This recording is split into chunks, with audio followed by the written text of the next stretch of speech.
Coming up after the break, a very special sports update, so stick around.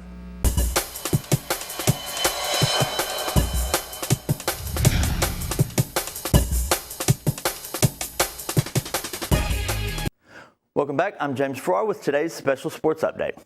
Sports is often viewed as simply a source of entertainment, and professional athletes as nothing more than adults getting paid millions to play a kid's game. But throughout this country's history, athletes and sports in general have always been much more than that. In the 1936 Berlin Summer Olympics, American track and field athlete Jesse Owens won 4 gold medals and was the most successful athlete at the Games. With Adolf Hitler in attendance, Owens, an African-American grandson of a slave, was credited with single-handedly crushing Hitler's myth of Aryan supremacy. It was Jackie Robinson's breaking of Major League Baseball's color barrier that Martin Luther King Jr. once credited as the catalyst that started the civil rights movement of the 1950s and 60s. And it was Allie Raceman, a gold medal winning U.S. gymnast, whose courage to come forward started the Me Too movement that has shone a light on a culture of sexual abuse and sexual assault all over the country that had been going on unchecked for years. In the aftermath of 9/11, it was once again sports that played a key role in the healing process. Following the attacks, Major League Baseball Commissioner Bud Selig had suspended all play beginning on September 11th, and it wasn't until September 17th that games returned. To that point, there had not been any large public events or gatherings in most places for fear that there would be another attack. But on that day, ballparks all across the country were filled.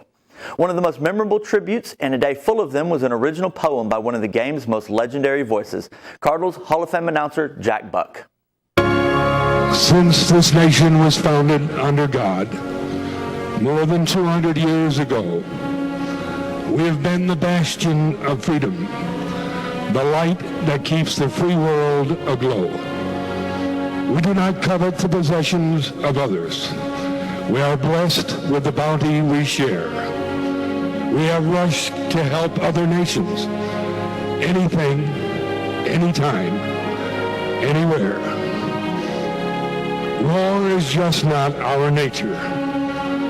We won't start, but we will end the fight.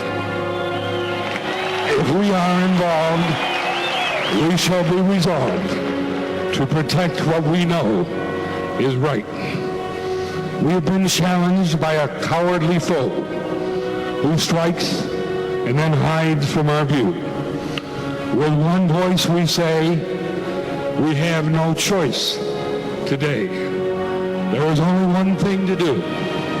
Everyone is saying the same thing and praying that we end these senseless moments we are living. As our fathers did before, we shall win this unwanted war, and our children will enjoy the future we'll be given.